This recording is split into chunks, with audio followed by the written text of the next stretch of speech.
a simulated trader, run it at a little bit like higher speed, 2, 3, 5x speed, and trade the open on a bunch of stocks each day if you're a day trader and you want to get that experience in, in a simulator. We have that in the resources section. We have a simulator with discount that you can get, and then you can trade 10 days worth of experience in an hour. You can sit there and learn to day trade. You can do that 10 or 20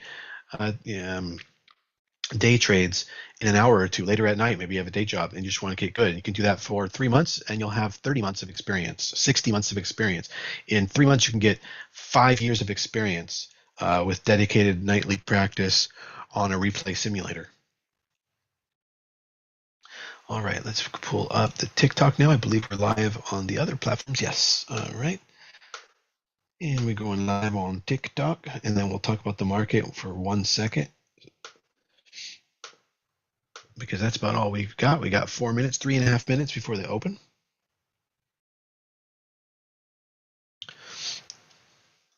All right, here's the intraday, since yesterday's close. Falling in pre-market. No sound detected. Check your audio settings. Huh. What the heck? Hello.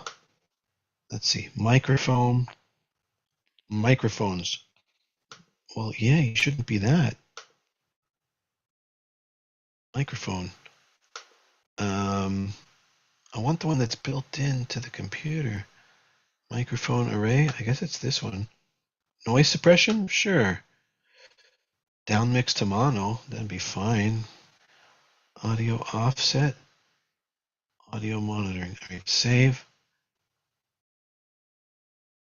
Hello. Testing. I don't know. I don't think it's working. Why do you have to do a sound check? With your live quality. Okay. Good morning. Do you guys hear me? I mean, not over there on Zoom. This is a problem with TikTok. Do you guys hear me on TikTok? It seems there are some problems. Hello? Couldn't connect, trying to reconnect. Oh, I'm getting a bunch of TikTok issues. We got to go over to the market, so I'm going to have to disconnect from the TikTok. Everybody out there who's doing the TikTok. I don't know why. There's a bunch of issues on the TikTok. But that's just another reason why you want to get off TikTok and get on to, our high quality room on the Zoom. Right, Kim? Right.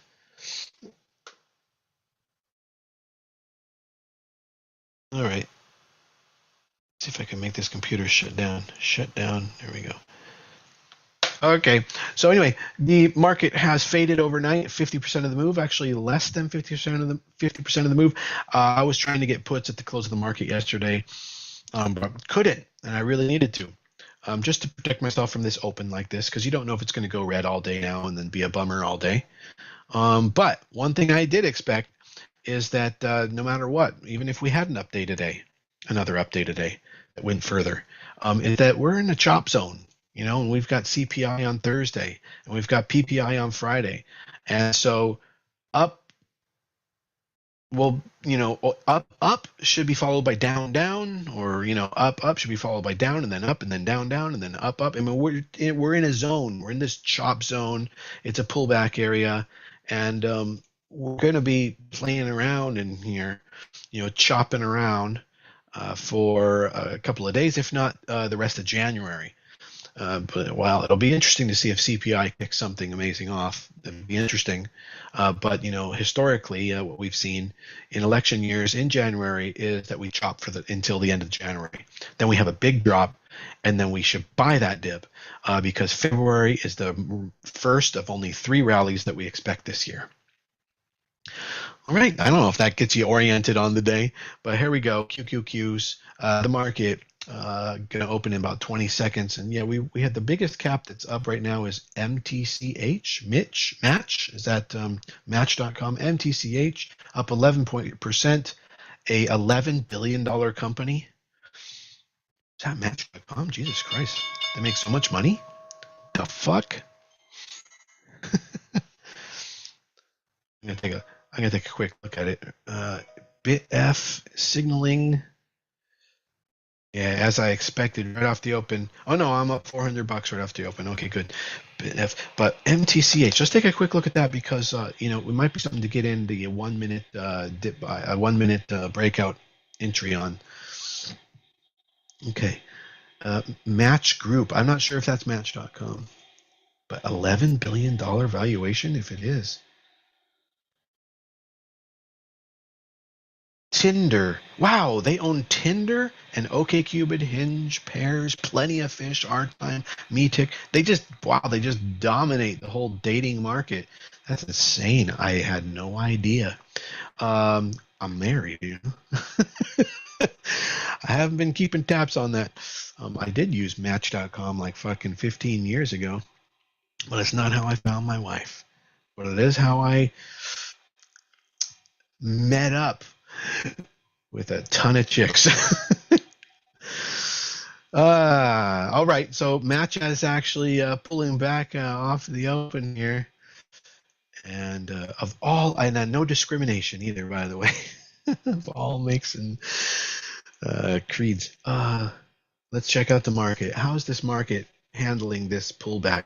Interesting. Right off the open, we're getting it bought up pretty strongly. I don't believe it. I feel like this is a bull trap in here. For short-term traders, it would be. But there's every reason why if we're down 50% retraced on yesterday's move, that we might as well, since we're nearby, we might as well test the lows of yesterday. And the reason for that is so that we can get all the chickens out, so we can test the faith of short-term bullshit traders and move that money from the less liquid or less fortunate to the more fortunate, So I feel like we're probably setting up a little bit of a bull trap off the open here. We'll probably pull back and test yesterday's low since we're so close already. But there is the chance that we just go up green today and break yesterday's high and put in a piercing line, I believe it's called, candlestick pattern, where you have two similar bullish Moribotsu candles back to back, one with higher highs, the new one with higher highs and higher lows. Similar, like a parallel move. It's called, I believe, piercing line. And the only significance of that is it's just progress. It's just good. It's nice to have fleshed out some of the lower prices to test 50%, of the lower prices, which we did right off the open here. And then just push a little further, make a little more progress. I still think that, by Thursday, the proof is in the pudding when the CPI comes out. It's very possible that the market is front running the CPI report. So check this out. This is an interesting theory. Now, if the CPI report comes out positive and we front ran it, which means the expectation is overwhelmingly that the CPI results will be positive, then of course, and we can front run it because we've dipped down beforehand, then smart money, big money, market making money, market makers can be buying up and front running the CPI report from here with the intention of, if the CPI report is strong and favorable and we start to get strength, they can sell into that strength. Now, if the CPI report is therefore creating resistance and a choppy day, which, by the way, is probably the way you've seen a lot of these wonderful reports. They come out and all of a sudden the day's selling. Like, what the fuck's going on, right? Well, it's probably because it got front ran. And that would be the case. The play here would be the case if there was a dip before that. And we've had that pullback dip before the CPI came out. So then, but then on the flip side, if the CPI report is not favorable, then they can sell into the whole move, and we get an even stronger sell-off day versus a chop day, stronger sell-off day. And guess what? By the time they're out, they're back to break even, if not positive. So they make money or they make money. So it pays to have billions. What can you say?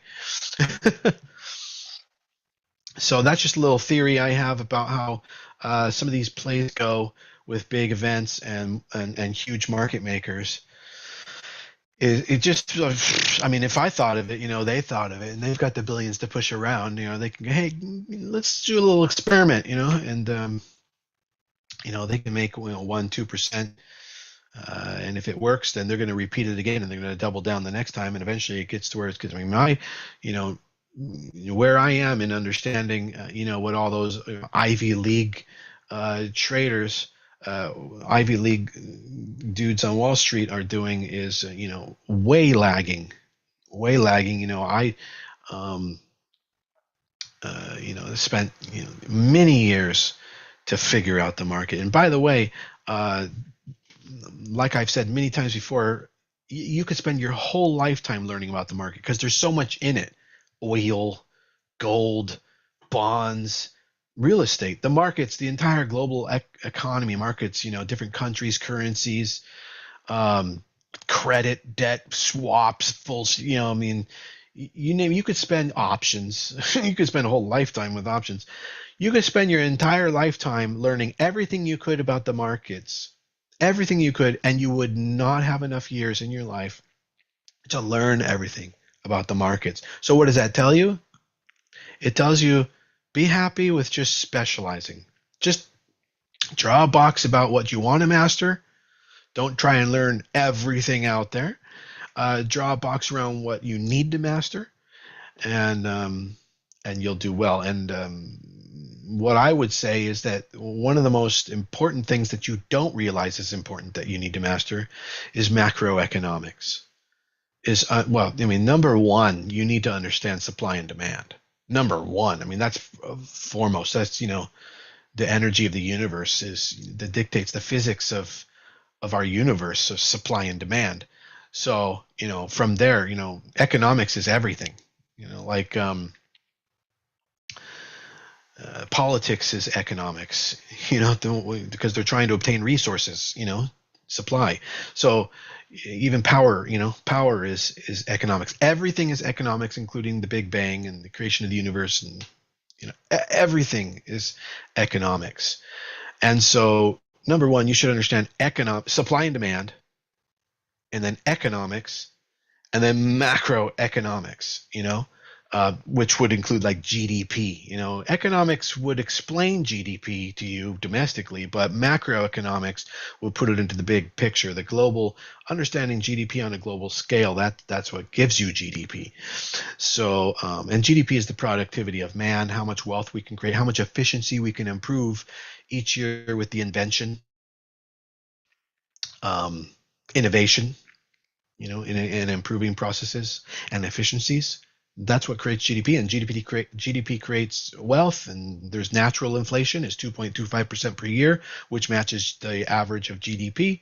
Um, the value of things go up along with how much we've improved the world essentially.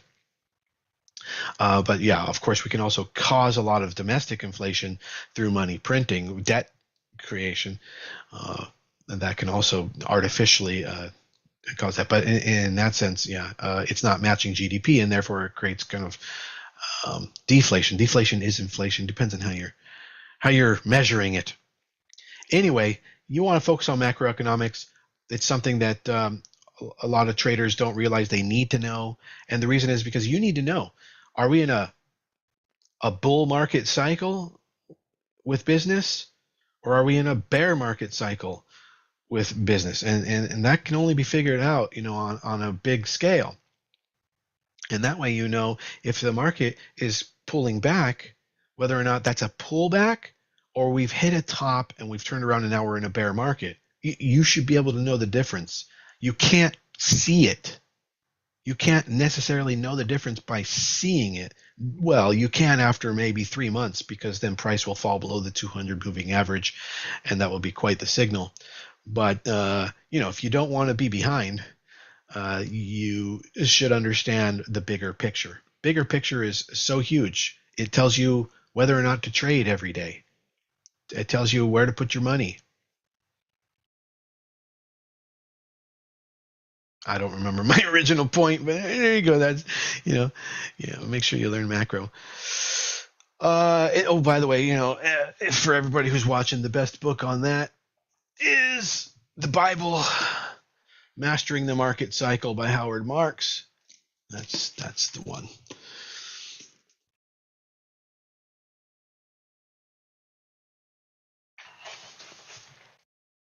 Alrighty. Now, the market is dojiing out, which is great. It's not selling off, but it may by midday. Okay, and I do believe that it will be worthwhile to test yesterday's lows to transfer any weak hands to stronger hands.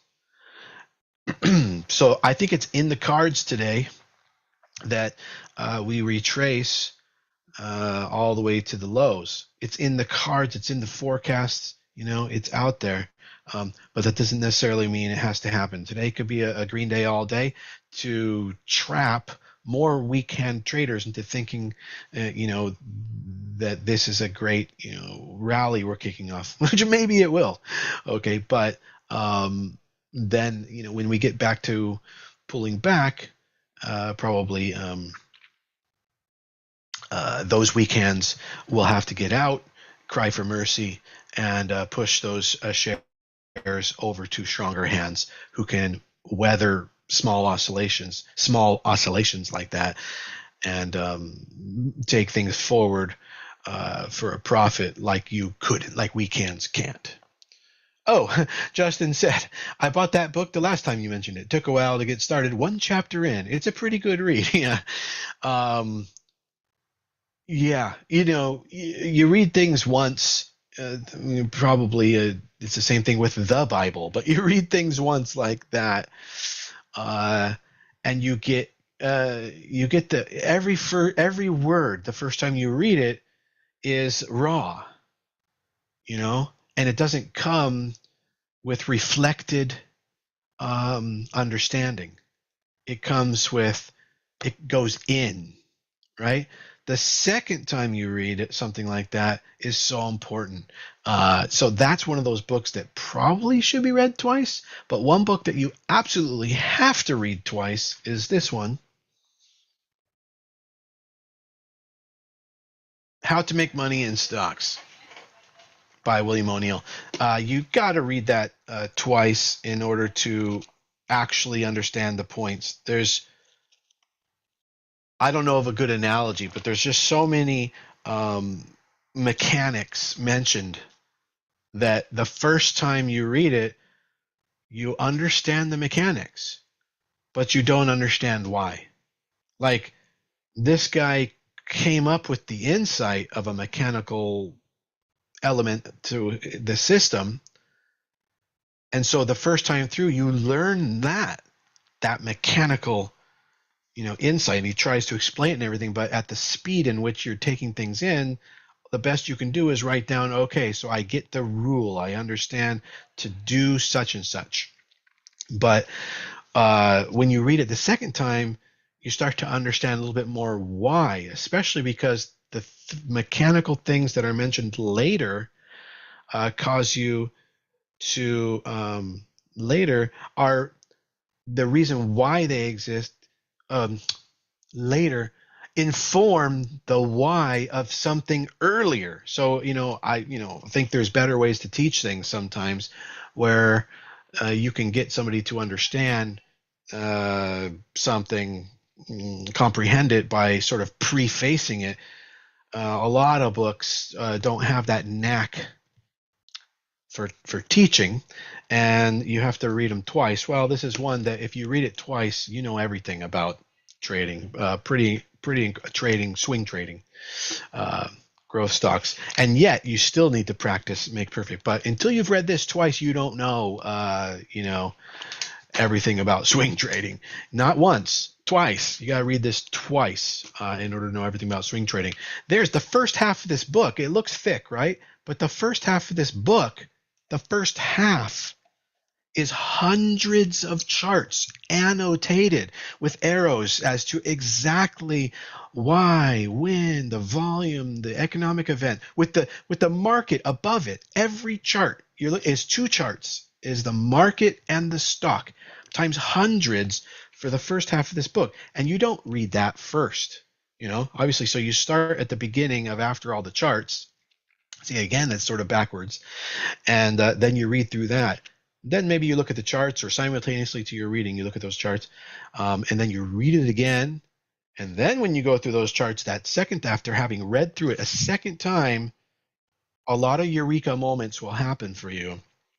And then you need to start putting it into practice, and you're going to see on actual charts in real time, there's hundreds of examples out there, and you need to find those and start to see them and how they, that becomes like, then you become the AI.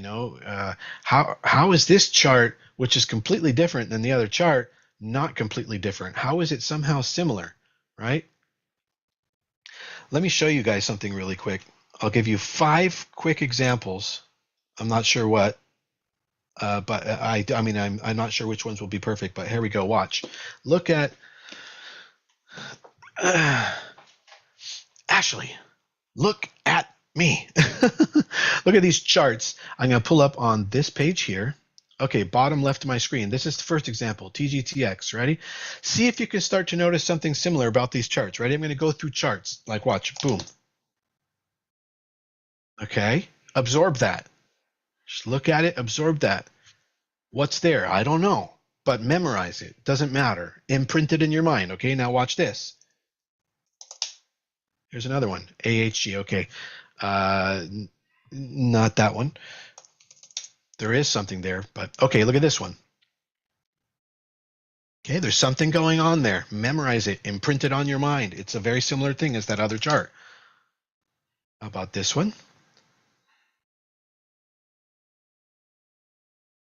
Memorize it. Look at it. There's something going on. Here we go.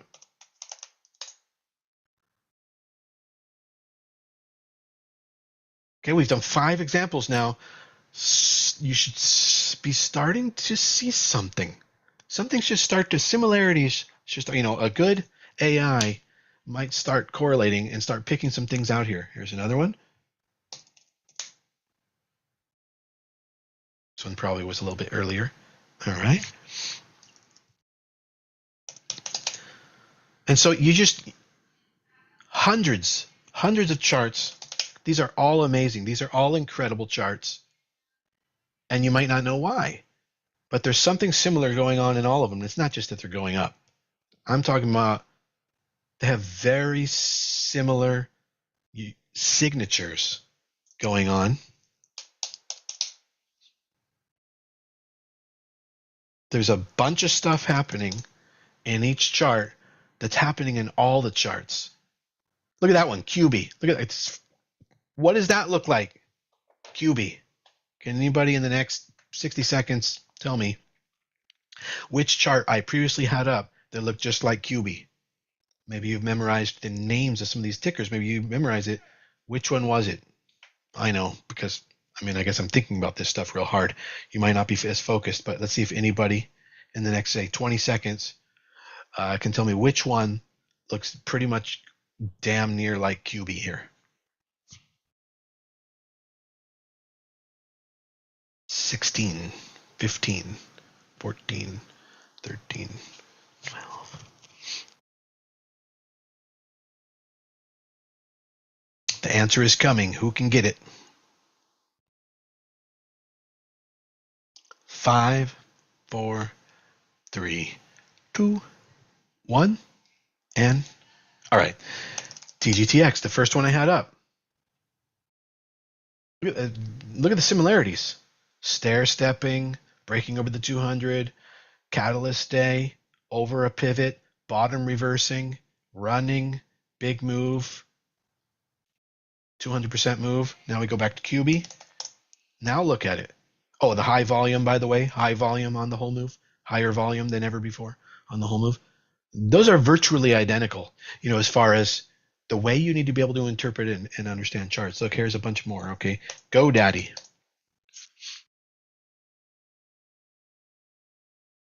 You got to see the volume. Okay, well, let me go. Boom. There you go. GNE.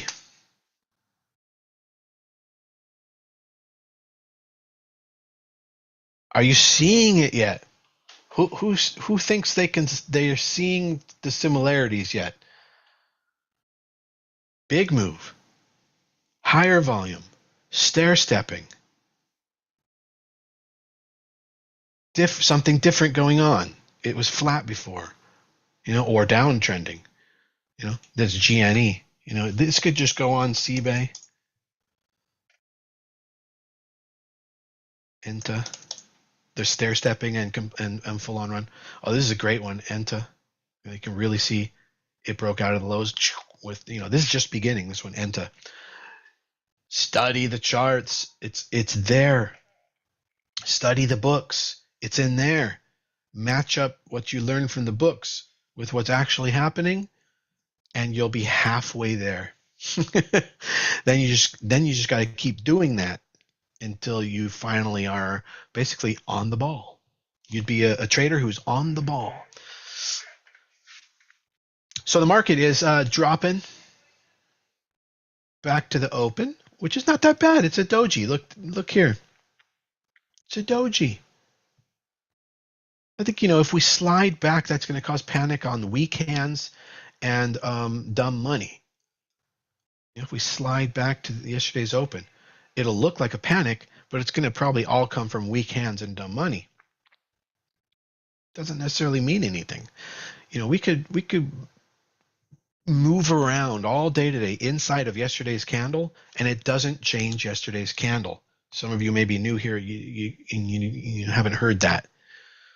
A move inside a prior candle's range means nothing. It's not progress. It didn't negate yesterday. It didn't progress further than yesterday. It's called inside move, an inside day, inside move, and it's meaningless. So right now, the market's doing that, and maybe it's going to do that tomorrow too. And then Thursday morning, finally, it'll be able to change its demeanor. Somehow, right off the bat, yesterday was, damn, I got to get all this shit in case on Thursday the CPI is incredible. That's front running. All right, any questions?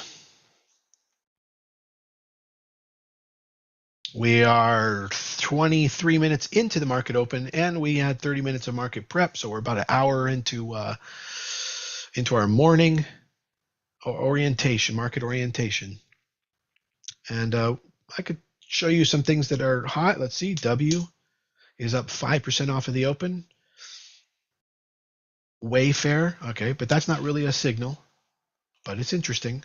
Chewy is up 4.4% off the open. Chewy, that's an entry on Chewy. So you have it move up, it pulls back, and now we have green over the bottom shelf pullback there. On a strong day, which is zooming, which is unusual strength, you could already see 22 minutes into the open. That's an entry today for a swing trade for a move back up to at least $25 on Chewy. It's at $21.40 right now, over the next few weeks, if not days. But it's probably going to potentially, it could come with, it could take a little while. Again, another reason why you would want to sell the put credit spread instead. So you don't have to have your timing right. CTLT is up 3.7% off of the open. CTLT's been running like mad. Let's take a look at the volume on that. Okay, so that's very interesting. CTLT for the first time has made it over the 200 moving average. And then so my mind goes, did it have a catalyst day? Why is this changed? So it's been under the 200 moving average for so long. It bounced right off of the 200, and went down. Why? What's different? And yes, it had a big move on the last earnings, and it's been, slowly making its move since then. And that change just from there to there is 25% in 2 days, which is really strong, and that meets our criteria for giant growth stocks. But even to today, it's 50% in 57 days, but now it's over the 200 moving average, really cracking it and breaking out to new highs in that sense, in this new run. It's not doing it on, massive volume, but it is doing it on higher volume than usual. And so CTLT is very interesting stock to watch. It's kind of gotten away from us too much right now at 48.50. I don't know how much is it up. It's up a lot today. CTLT, it's up 4% today already on the breakout. So it's still within the 5% range that you could enter high growth stocks, but realize you're probably going to have your stop tested, and you probably need to put your stop way down at the bottom of the pivot low there at 42. So that doesn't allow you to size up too well on that one. So it's better to just put it on your hot list and wait for that one to pull back, and that could create an entry for you. Monday, doing well on Tuesday here. Yeah, that's definitely a full reclaim. Beautiful signal on Monday.com. If I had more money, I'd be getting into it. But I need more money. Monday.com. Because I have so many things I love right now, and I don't want to sell any of them. I'm in about 60 positions. Do I have a position in crowd? Yes. Anybody else? Yes, I do. Where is it? There it is, crowd. Yeah, I have a put credit spread and a call credit spread, so that'd be called an iron. That's nicknamed an iron condor when you have both. And let's see what the situation is over there. I don't know why you asked about that. It's been killing it since earnings. Okay, let's see. Well, yeah, exactly. That's why I love it. Yeah, woo! What a beautiful move on crowd this morning. This means my put side has increased in value exponentially, okay, towards my max profit because it's a spread. Now my call side, which I don't have the line on here for, would be doing the opposite, but not exponentially because it's up higher, but it would be losing some money. So that's the thing with an iron condor, is it's a neutral sideways type of strategy. But the cool thing is there's some very cool tricks, some very cool option trickery that I can do with rolling the put side up some to take profits, increase how much money I make per day, decrease how much I would lose on any moves, just improve the position on moves like that. It's an excellent day to manage your option spreads. We wait for days like that. So anyway, CrowdStrike, I believe I sent a signal, possibly I sent a signal yesterday on that, but I hopefully did the day before. I think yesterday I probably did. Let me take a look. There was a lot of signals sent yesterday, maybe 40. I mean, it was an incredible entry day. Carvana, GPS, Snap. No, Crowd wasn't on there, but that's just because I didn't get to it. It was an entry day. So if you got it, Justin, then was that Justin who said that? Let me see. Yeah. Then that's great. And on an extraordinary move like this, if you have shares, you should be taking profits. I think another way, it depends on what kind of, I don't know how your mind works, but another way to think of whether or not you should take profits on a big move day is, let's say you're up 10%. There's a move, you got in yesterday and you're up 10% today because it moved. So in one day you're up 10%. And you're saying to yourself, Jesus Christ, I probably should just hold this because fuck, I'll be up 20% tomorrow, right?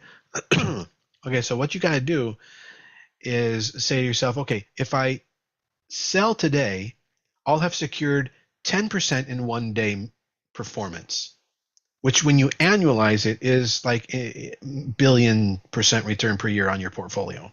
It's like insane. I'll do the quick exponential math, but I think it's off the charts. Yeah, it's so high that this little ... here it's doing like one of those scientific notations, I think. Let me see. Fuck you, calculator thing. It won't show it, but it's a scientific notation. It's billions of % gain. For you to not secure a 10% gain in one day is insane, just because you want to make a little more the next day. But okay, let's say the next day you think maybe it'll go up, let's say another 10%. Just by intuition, like understanding how much experience you might have, what do you think? How often does a stock that goes up a huge amount, go up that same huge amount, not a huge amount. I'm not talking about GME bullshit. I'm talking about predictable, thousands of stocks on the stock market. It makes a big move. It's something you've been waiting for. It's not bullshit. It's like, Dell computers or whatever, okay? And it made a nice move. How, in your intuition, how often the next day does it make a move equal to that same move or more? Versus, okay, so you sort of answer that question in your mind, versus how often on the next day does it not make a move that's equal, or maybe less of a move, or maybe it even goes sideways, or maybe even pulls back? What do you think the difference in percentage between those two are? Is it 50-50? Is it 80-20? Is it 20-80? As big, or let's just call it bigger move, same or bigger move, we'll call it bigger, versus smaller move. Yeah, and Carl says 98 too. And yeah, I don't think it's probably that little, but that's a great place to be with your mindset. Anybody else have an opinion? What is your guys' intuition? Justin, you're right here. We're talking like literally almost to you. What would you say? How often is the next day gonna be the same nice big move? In your experience, let's not say intuition, but in your experience, or if you have to fill in a lack of experience with intuition, what would you say? Yeah, 90-10, meaning how often it doesn't, right? Okay, I'm pretty sure. So check it out. So let's say it did move the next day, the same, right? Then whatever the probability of that situation is, in those situations, you actually have not increased your annual performance. If you get the same move the next day, the same percentage gain the next day, you haven't increased the amount of your annual performance at all. It has to move more in order to have made a good decision to stay in the next day. It has to move more. Now, if it moves less, any amount, let's call it going sideways. That's perfect. So it goes 0. Now, you have made 10% in how many days? Before you had 10% in one day, which when you annualize it out is fucking billions, right? Percentage gains on your portfolio per year in performance terms. Now, it went sideways. So in 2 days, you're still up 10%. But in 2 days, you're only made 5% per day if we're doing, kind of kindergarten math here. 5% per day. So you just decreased your annual performance on a compounding basis, if you were to draw that parabolic curve, by a massive amount. I mean, it is phenomenally massive. Like, to decrease how much you make per day by half affects the compoundingness over 1 year of the end result by a tragic amount. I mean, if it was up billions of percentage when you had 10% per day compound every day for the rest of the year, half of that is probably only up thousands, not even millions. I mean, it was a tragic, massive mistake to have held on for another day, hoping for a little bit more. What's much better to do is secure those profits, move to cash, find another opportunity where it's safe and not extended. Get in at a nice entry point, and often those might happen, the move, the same day. What did we have, Carl, yesterday? There was something, we got in NKTX or something. Look at yesterday, what happened on NKTX. I told you guys this. Look, I had an alert set up in the 4 days ago, Carl. Carl, did you make money on NKTX? Did you get in on that one? Yeah, he said, "Oh yeah." Carl, understand that the reason we knew about that, when we knew about it, was not because it was hot that morning, although maybe it was. It's because I knew that NKTX had made a prior move. This was last week of 150% in 11 bars.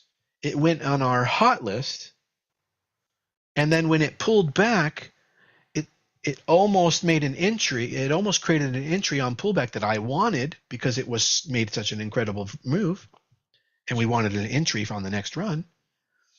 And I put an alert on my chart several days ago to let us know the moment it gets above that level, because that means it's taking off. It's erased all that, all the prior resistance, on that pullback. So the reason why we got in there was because we wanted to. Okay. It's less, this is, so much preparation goes in to making money on the stock market. You can't just show up in the morning and see what's hot and that'll work for you. It will get you there. It will help. It will be an improvement on just showing up every morning and then, I don't know, listening to bulletin boards and getting in something weird. Oh boy, that's a sure way to lose all your money. But if you can prep, if you can work over the weekends or at night or during the day, if you have that ability, and just find stocks that have made the big move. We have classes about that. How do you find incredible stocks? There's all kinds of ways to find them. So this was one. And did I know it was going to go up like that? No, but this would have been a good entry. And that's why Carl got in, and that's why I wasn't able to get in. I didn't have any money available at that time because I was fully invested. But that's why you could have got in, right there. You get in, and what are you hoping for? You're hoping for another one. You're hoping for another move of like 125% in a week. This one was 2 weeks, 8 bars, 128%, and you ride it for a couple of days. And anytime you get an extraordinary day, what do we say? Take the profits, right? So what did it do? From our entry of 626, it went all the way to 1123 in one day, 80%. Okay. But from the low of that same day, that bar was a 90% bar, the whole bar. 90%. As a matter of fact, it's kind of continuing today. Look at that. High tight flag. Incredible, but it's not quite moving yet. But Carl, that would be over yesterday's high, a potential entry worth some risk. Now, that's, a great example, NKTX, of how that's based on this stuff, this orange book here, which has created more 100 millionaire traders than anything else. I mean, there's hedge funds that exist because of this book. there's the most successful anything that beats the market is the stuff that's in this book. It's called High Growth Stock Trading. Go research it. Go make sure you comprehend that book and read it twice. That's why I said, the Mastering the Market Cycle. I said maybe read it twice, but this one, How to Make Money in Stocks, it's not a maybe. Like, don't even talk to me unless you've read it twice. I don't mean it like that. I mean, don't even talk to me about that subject of trading high growth stocks and everything unless you've read this twice. You don't know enough. You don't know what you're talking about. One time through is good, but you don't understand what you're talking about until you've read it twice, and you just sort of have to. Wow, the market is actually coming up and making a new high. Good. So we're having somewhat of a supportive sideways-ish action on the market right now. Very good. So anyway, I showed you a bunch of stocks that are hot this morning. Like, what was that? CTLT? I don't know why I started talking about that. But yeah, you just never know, what's going to happen. This move on CTLT comes after in 10 days, it did 27% off of an earnings release. That's huge, and it's continuing, and now it's over the 200 moving average, and it is moving today. And this one today is up almost 6% today. So it's too far. It's gotten away from us, CTLT. Now, if it had liquid options, but it doesn't, I mean, I doubt it. It's been kind of bearish too long. And it's a name I don't even know. Catalent. If I don't know it, you guys don't know it. Maybe you do, but nobody knows it, So let me just look. CTLT, I'm sure the options are really low. Yeah, it's traded 439 options across all strikes, across all expirations today. Total of 439. It's like, that's not enough. So you can't get in today on a put credit spread, which would be, the right way to approach it. Instead, you got to wait for a pullback. So we put it on our hot list like this. Boop. There it is. Now it's on our hot list.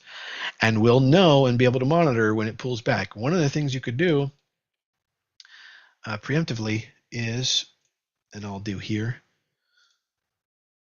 set like a pullback alert, something like this. Let's say it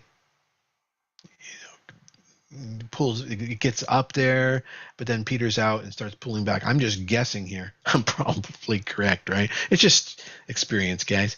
But I put an alert like that on there, and then if I ever am looking at the chart again and it's kind of put in more days and it's really spelled it out better, then I'll fit that line more perfectly onto it. But I can immediately, alert line, there we go.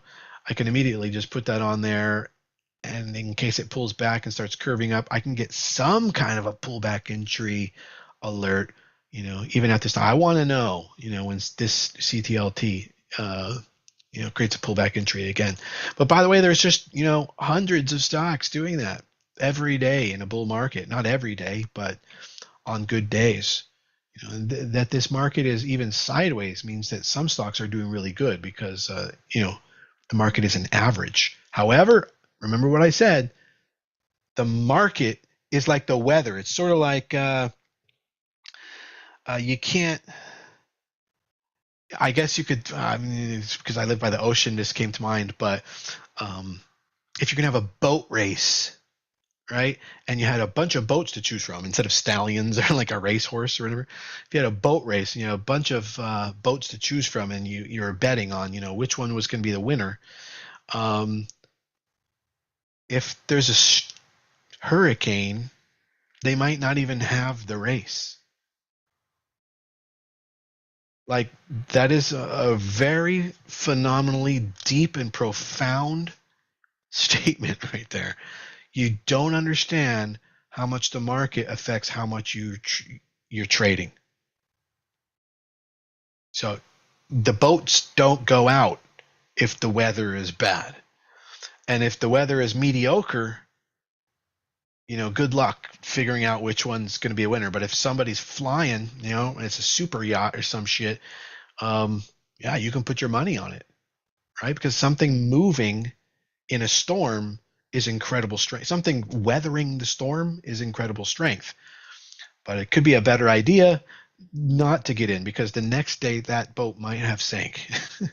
It's better to wait out any storms. And by storms, I mean just not idyllic weather. Everything in between. We love idyllic weather. Yesterday was an entry day. Today's not. There might be a couple of things here and there, and they might be of interest. But yesterday was the big day. Don't have the market make a great move, and then you hear about it, and then you show up the next day. Show up every day to the market, every boring day, until you're there when the market made yesterday's move.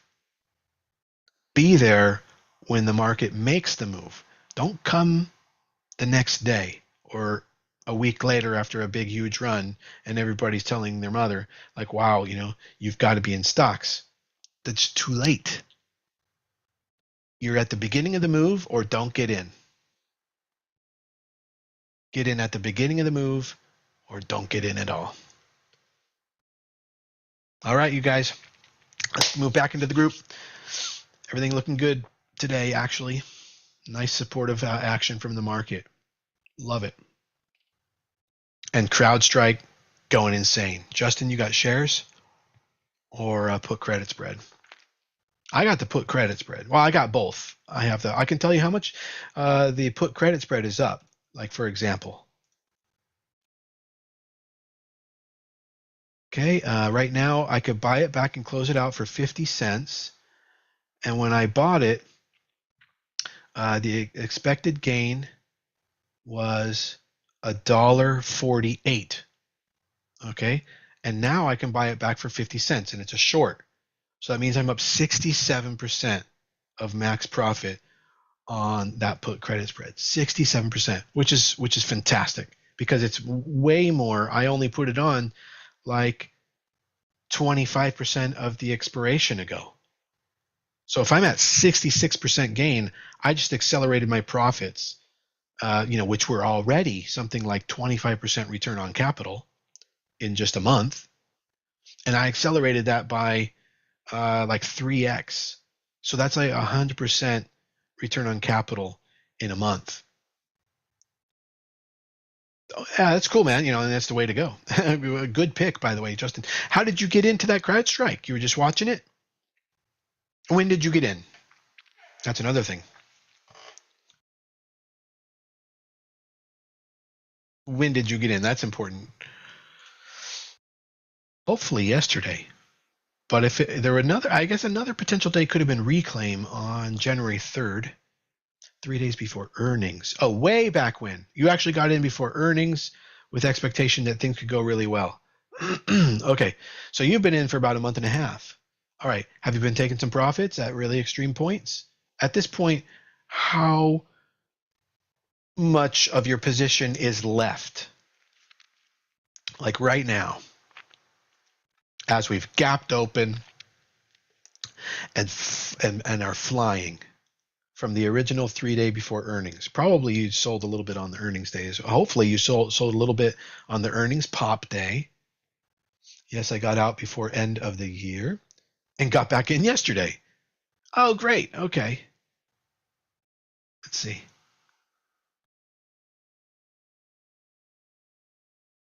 Wow. That's actually superb. You literally missed the drop and then got back in when things picked up. By the way, you technically should probably sell everything today, right now. That will increase your performance. All right. All right. See you guys back in the group now. Have a good morning.